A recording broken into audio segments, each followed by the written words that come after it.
Glückliche Tiere auf der Weide in der Wetterau. Für Fleischgenuss mit gutem Gewissen. Wir sind schon der Meinung, dass man Fleisch auch nachhaltig erzeugen kann, wenn man die Tiere eben artgerecht und so naturnah wie möglich aufzieht. Aber 50 € und mehr pro Kilogramm für viele einfach zu viel. Für Leute wie uns, wir können uns das gar nicht leisten. Also ich würde gerne beim Metzger kaufen, aber das ist mir einfach zu teuer. Ich kaufe nur noch Fleisch, das billig ist. Dennoch, bewusst Fleisch essen, das wollen immer mehr. Max will wissen, was braucht es alles, damit nachhaltiges Fleisch auf unseren Tellern landet. Stefan Heller aus Rockenberg. Der Landwirt als Rinderflüsterer. Denn der Futtereimer hat hier eine ganz andere Funktion. Sie sind wirklich nicht angewiesen auf das Futter. Es geht einfach nur darum, um ein Vertrauensverhältnis zu schaffen, dass die Tiere auch immer wieder kommen, wenn man kommt. Einfach, dass man einfach einen täglichen Kontakt zu denen hält. Die Tiere bleiben bis zu 2,5 Jahre auf der Weide. Ihre Artgenossen in einem konventionellen Stall sind schon nach 1,5 Jahren schlachtreif. Mehr Zeitaufwand, auch bei den Schafen. All das führt zu höheren Preisen. Das Fleisch vermarktet Familie Heller selbst im Hofladen oder verkauft an die Gründer von Greenox. Alena Hommola und Jannik Scheibner vermarkten es dann online und stationär. Der enge Austausch gehört hier einfach dazu. Was hast du für einen Bock drauf dieses Jahr?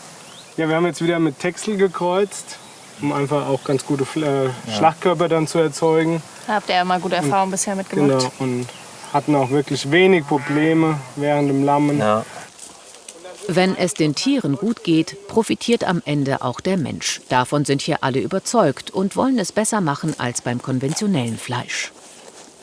Weil wir einfach mit der Fleischqualität nicht zufrieden waren und haben uns dann Landwirte gesucht, bei denen die Tiere komplett artgerecht auf der Weide eben unter diesen Bedingungen aufwachsen können und im zweiten Schritt dann eben eine sehr, sehr hohe Fleischqualität erzeugen können.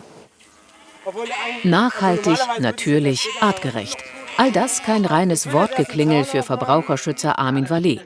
Hinter all den Schlagworten kann durchaus Substanz stecken. Ja, da steht natürlich das Marketing im Vordergrund, aber wir unterstützen natürlich auch Initiativen, die sagen, ja, unser Fleisch soll einfach vertrauensvoller sein und besser sein in Bezug auf den Tierschutz, in Bezug auf die Herkunft. Der Mehraufwand hat seinen Preis. Beispiel Rumpsteak. Im Supermarkt 2,99 € für 100 Gramm aus konventioneller Stallhaltung. Aber 5,49 € für Fleisch vom Weiderind. Nachhaltigkeit ist sehr, sehr wichtig, aber es ist einfach viel zu teuer. Ich kann mir das nicht leisten, ich bin Rentnerin. Wie soll ich denn für 45 € ein Steak kaufen? Das kann man gar nicht heute. Das Fleisch beim Metzger ist mir einfach zu teuer. Dann gehe ich im Discounter, kaufe abgepacktes Fleisch. Oder aber weniger Fleisch. Lange Zeit war der Fleischkonsum ziemlich stabil. Doch seit einigen Jahren geht die Menge zurück. Im vergangenen Jahr hat jeder noch 55 Kilogramm Fleisch gegessen. Auch die Gründer von Greenox plädieren für einen bewussten Fleischkonsum, also lieber weniger. Die Produkte werden nach Kundenwunsch geschnitten und dann per Overnight gekühlt verschickt. Die Dämmung ist kompostierbar. Das Kühlmittel nur Salzwasser. All das soll den Fleischverkauf im Internet nachhaltig machen. Natürlich ist es ein Aufwand, in Paketes zu verpacken und dann loszuschicken. Ja, aber auf der anderen Seite muss man auch ganz klar sagen, wenn wir mit dem Auto zur Filiale fahren, um ein Stück Fleisch zu kaufen, dann geht der Nachhaltigkeitsaspekt wirklich deutlich nach unten. Nachhaltiges Fleisch mit hoher Fleischqualität. Auch bei der Traditionsmetzgerei Elzenheimer in Frankfurt, die zudem den Großhandel beliefert.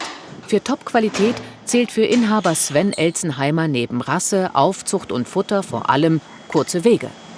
Es macht keinen Sinn, länger zu fahren, die Tiere.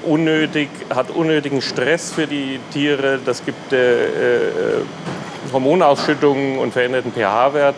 Und ist nachher auch ganz schlecht für die Fleischqualität. Aber damit könnte bald Schluss sein. Denn in Hessen gibt es immer weniger Schlachthöfe. In den 90ern hatten Frankfurter Metzger noch die freie Auswahl zwischen Frankfurt, Gießen, Bensheim, Büdingen oder Brenzbach. Inzwischen ist nur noch Brenzbach im Odenwald übrig geblieben. Doch auch dem Odenwald-Schlachthof Brenzbach machen immer höhere EU-Auflagen für Hygiene und Tierschutz schwer zu schaffen. Ständig muss investiert werden. Die Zukunft des letzten Schlachthofs in Südhessen ist ungewiss. Also zittert Seniorchef Manfred Elzenheimer gemeinsam mit seinem Sohn um die Existenz des Odenwald-Schlachthofs. Er hat ja selbst miterlebt, wie die Wege immer weiter wurden. Für unseren Betrieb wäre es eigentlich eine Katastrophe, um nicht fast zu sagen, das Aus. Für diese Schlachterei mit der Frische und der Auswahl der Rinder, die man lebend sehen kann, wäre es ein wirkliches Aus. Egal, wen man hier fragt, die Kundinnen und Kunden wissen genau, was sie an ihrem regionalen Traditionsmetzger haben.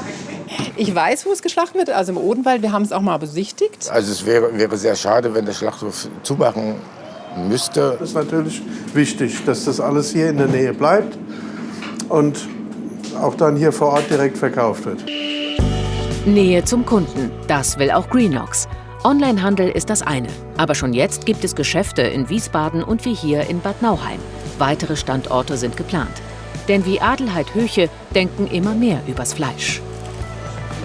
Ich kann es nicht lassen, will es auch nicht. Dann will ich wenigstens sicher sein, dass es aus einer entsprechend guten Haltung kommt.